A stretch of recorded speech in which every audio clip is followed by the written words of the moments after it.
Hi you guys, I'm Molly with Design Loves Detail, where we share the best deals and tips for your home. Today I've got a really fun project here on my back porch, which is this wreath that is a faux eucalyptus, and it was super easy to make, so I can't wait to show you how. Be sure to subscribe and hit the bell to be notified of when our next video is live as well.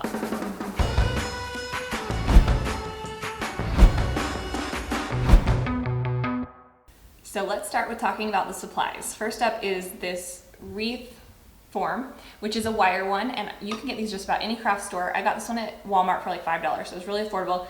And this is an 18-inch size. You could go a little bit larger, a little bit smaller, kind of depending on if you know where you're gonna hang it. The next thing would be the floral wire, and you can get this also on a spool. These are really reasonably priced and available at a lot of craft stores and places like that.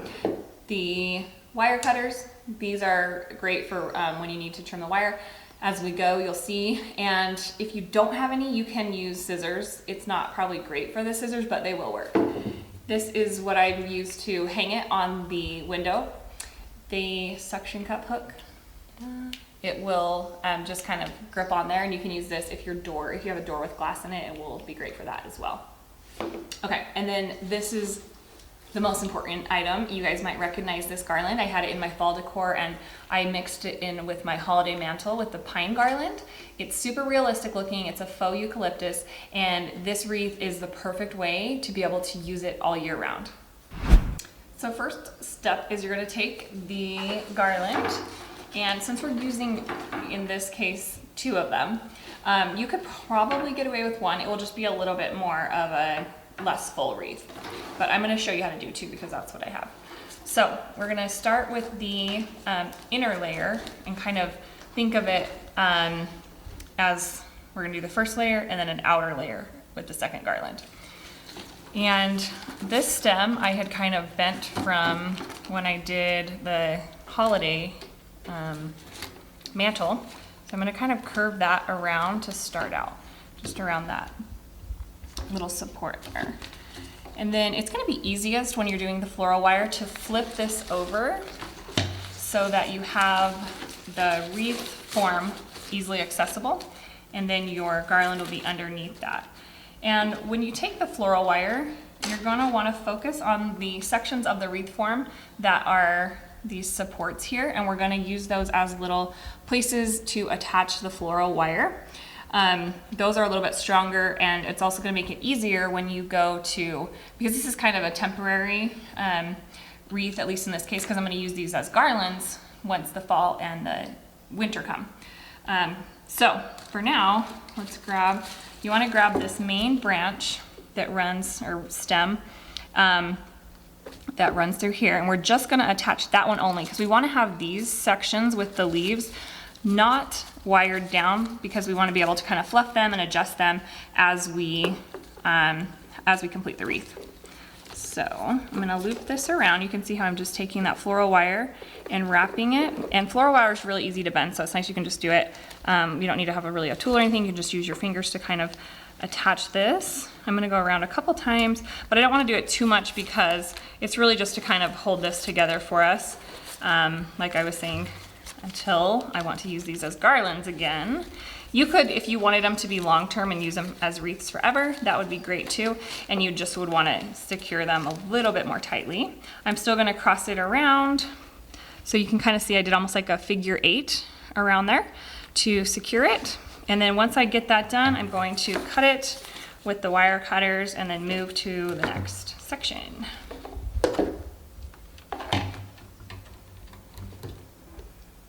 And make sure, oops, I think I'm grabbing onto the other thing, there we go.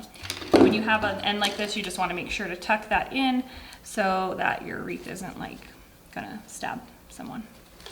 Okay, so I got that step done where we attach this first one to each of these portions of the wreath form. And you don't have to do every single one of these supports. You can kind of see that I skipped every other one. And yeah, it's still definitely sturdy enough. What you want to do is keep it so that it's going to be easy when you want to undo this to just grab scissors and snip, snip, so that your garland can be free again. And you'll see when I flip this over that what gives this wreath part of the nice fullness is that it overlaps a little bit. So when I do the second garland, I want to make sure you can see this part right here is overlap, so it's a little more full here. So when I add the second garland, I'm going to make sure that the overlap portion is in a different spot than this. I'll show you that in a second. But also, you can kind of see, sometimes when you flip it over, there'll be branch showing like this. And you can easily just take, because this is all wire, it's so nice, you can just kind of form this to cover what you want. Okay, so we're ready for our second layer, and I'm just gonna kind of fold this first layer in a little bit so it's easier to see where that ring goes. And take your next garland and kind of look where you want to place more fullness. Like I think we need a little bit here.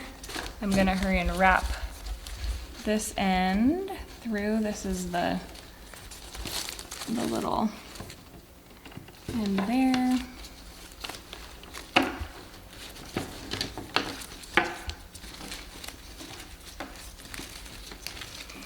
And then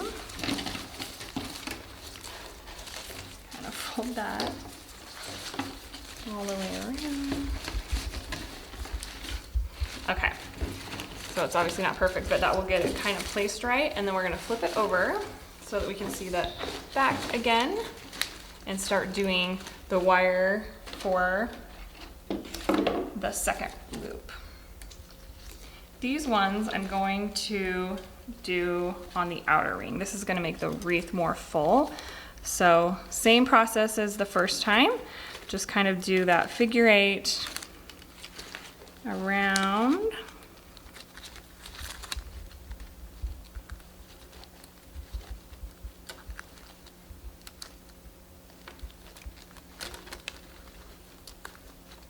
And get it where it's pretty tight in there.